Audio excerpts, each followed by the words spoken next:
I took the most valuable pieces of jewelry from my grandmother's collection.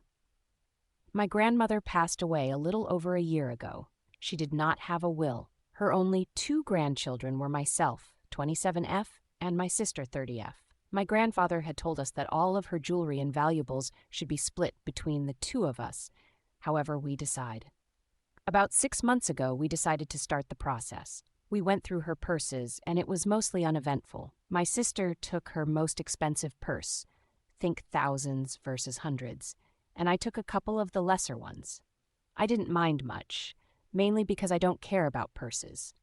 My priority was to just have a few items for sentimental reasons. However, I started to push back a bit when it came to the jewelry. We were able to easily split the lower value jewelry. However, when it came to the bigger pieces she wore every day, we reached an impasse. There is a diamond gold pendant necklace she wore every day, and her upgraded engagement ring, also worn every day. I suggested we each take one to be fair, but my sister said she was the oldest and should have both. We decided to ask our grandfather to hold on to them until we could come to an agreement. Fast forward to the present, and my sister has fallen into a difficult financial situation. She has spent the last 10 years as a stay-at-home wife and has no income source. She's spent the last 3 months scrambling to find a way to make money. She's been trying to become an influencer, but it's not going well.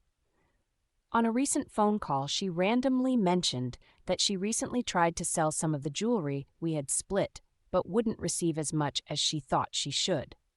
I was a little shocked, but didn't really react on the call. After thinking about it for a few days, I brought up the situation to my mom. I expressed that I was concerned that if she took any of the pieces that were left with my grandfather, she would sell them. My mom was also shocked that my sister would try to sell the items and encouraged me to speak to my grandfather about the situation and see if he was comfortable giving me the remaining pieces without my sister's knowledge. It turns out my grandfather was 100% on board. He pointed out how my sister had taken the purse and multiple pieces of furniture that other people had wanted. My grandfather is planning to downsize and move to a retirement community soon. He said he would rather the jewelry stay in the family and not risk getting sold. So I took the two main pieces and a few others we had left. I know at some point my sister will find out, but I also don't care. I don't want to take that risk. And my mom and grandfather agree.